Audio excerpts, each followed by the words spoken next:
All right, today we're going to be doing a chart analysis of David Goggins' birth chart. First, we're going to look at the spiritual evolution, the path of his consciousness as he moves through this incarnation by looking at the south node and the north node in his chart. Then we're going to be looking at the psychological blocks that are holding him back from moving along that path of spiritual development.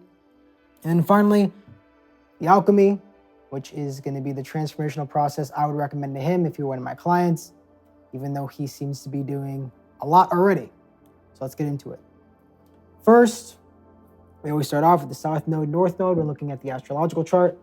Again, the path of someone's consciousness. The south node is going to be the part of the chart where we all are, but in this case, David Goggins in the sixth house in Gemini, where he is most karmically comfortable, where he has a lot of experience in past lives developing these different parts of himself, okay? So when you have the south node in Gemini in the sixth house, you have somebody who is very comfortable, like David, with his mercurial energy.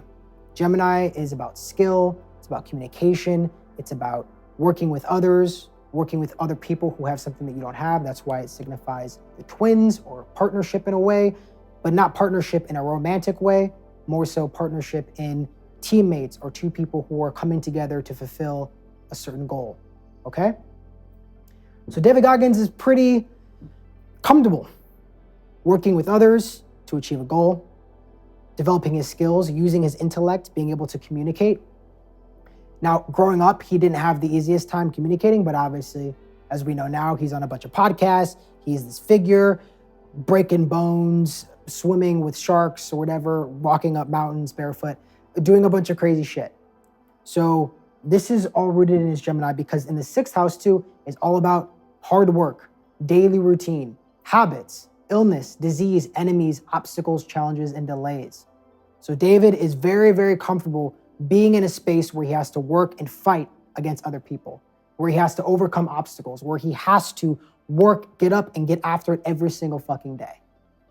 It is in his karmic makeup. This is not his first rodeo. He's had past lives where he's had to undergo this energy, right? But in this incarnation, he's supposed to move towards his north node.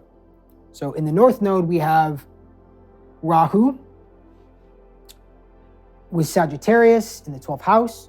The 12th house is all about surrender, letting go, vacations, rejuvenation, expenses, and losses. Sagittarius is long-term goals, vision, purpose, meaning, also belief in a way. It is spiritual, but Pisces is more of like the true spiritual surrender, kind of transcendent part of Sagittarius, of Jupiter. Sorry, not Sagittarius, of Jupiter signs, where Sagittarius is more of that kind of tangible, individualistic, long-term purpose, meaning goal, like I just said. David Goggins talks a lot about purpose. He discusses this a lot in podcasts. He seems to be looking for meaning, purpose in life, but he's looking for it in the wrong place. See, he's looking for it in his south node in Gemini because that's where he's karmically comfortable. That's where he feels safe, working hard, challenging, doing all these crazy feats. That's where he feels at home.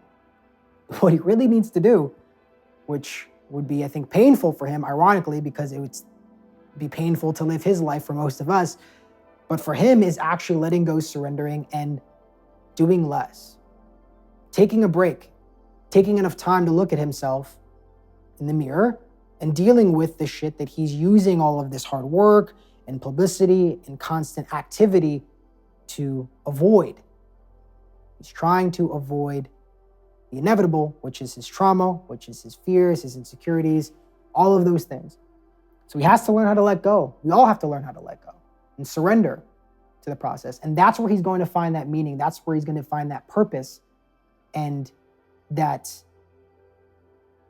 let's say, fulfillment in a transcendent way, connecting to something greater than himself by getting away from the daily grind, which is the sixth house, getting out of his intellect, which is Gemini, and constantly trying to figure problems out using his intellect or thinking about new solutions or trying things and experimenting and abusing his body, but taking a break, letting go, and seeing what else is there for him to experience once he makes space in his life instead of constricting himself to constantly having to do one thing after the other constantly.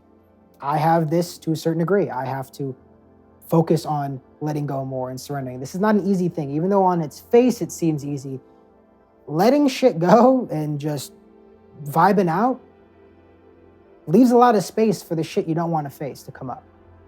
And I am constantly being humbled by life as I am sat down and told to look at myself.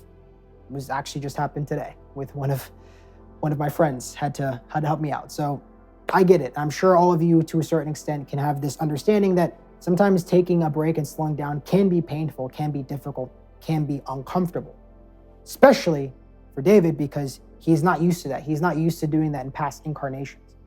So what would help him on his path? What would help him develop the ability to surrender, find that meaning, find that purpose, and find that fulfillment in a long-term goal that is greater than himself? Shark syndrome. Or what is blocking him? I'm sorry, I don't know if I said that right. What has been blocking him? What will help him is the alchemy part. So he has shark syndrome. Now, David, I think, has found a lot of meaning and purpose in his work. He's done a lot. He's also helped a lot of people. So, I'm not here to critique him fully and just say that he's not done anything. Of course he has. He's done amazing things. He's helped a lot of people. Read his books. I personally enjoy his story. I think he is an inspiring figure. But he does have shark syndrome. What is shark syndrome? Something that I've also seen in people like Andrew Tate or people who are constantly working, constantly moving. So sharks, I don't know if you were aware, if they stop swimming, they die. Shark syndrome are people that feel like they're constantly having to be on the move. And if they don't, they're going to fail, die. I mean, subconsciously, it's going to be a death, right? You think if you're not constantly moving forward, you're moving backwards. And for them, that is death. For them, that is extremely painful and uncomfortable, and they need to be working and moving towards something. I kind of have this a little bit myself. Reason why you can see the shark syndrome in the chart is because of this Ketu South node in Gemini. That's where that shark syndrome comes from. Constantly moving and moving and moving, having to move forward and forward. It's coming from that South node, his shark syndrome. Arrogance. So we see that from, there's almost an opposition. It's not a perfect opposition, but you have the sun looking at Saturn, Saturn looking at the sun. When they're enemies, so they're starving each other.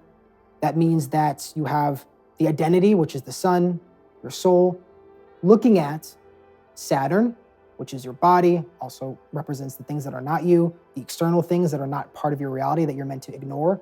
So his soul is identifying with the things that are not part of him. And he's looking to build his kingdom, looking to build his world around things that are not meant to be him or be with him. So this can be an over-identification with the ego, can be leading to low self-esteem because you're not living in congruence with your dharma, with your true nature. And this is Goggins, he's pushing, he's forcing certain things to happen or to be part of his world that might not necessarily be for him. Now, I don't know what that is, but if I worked with him and if he looked inside himself, took a break and surrendered a little bit, he would probably learn I'm putting a lot of my energy into certain things that actually aren't beneficial to me, actually aren't meant to be in my world. Who knows what that is? But you get that with the sun, Saturn, close to opposition or just whenever they're starving each other. Finally, childhood trauma. So we get that from his Chiron in the 4th house and Aries, which can be a difficult spot because Aries is all about power, boundaries, can also be warrior, activity, but the will.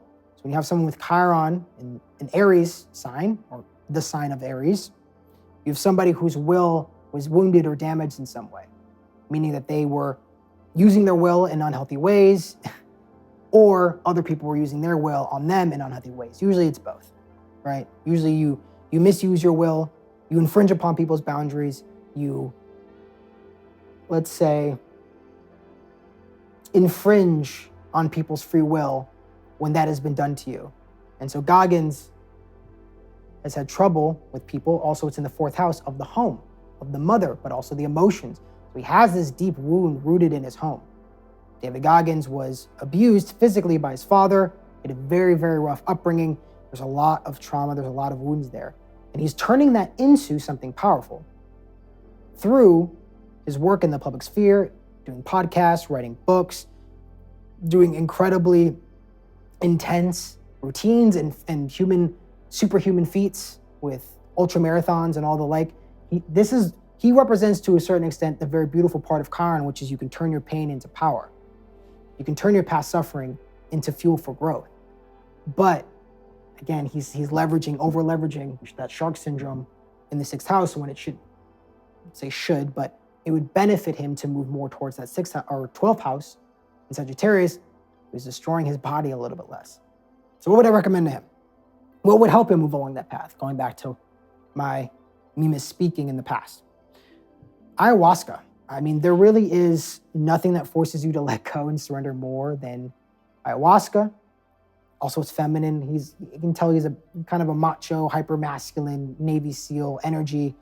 So for him, taking a break, going to a retreat, doing a vacation, which is the 12th house, significations, sitting with Mother Ayahuasca to really start looking inside of himself and doing that work, looking inside of his shadow, seeing what is underneath the constant activity, but beneath the surface. He's on the surface, moving, and he's terrified of sinking at all.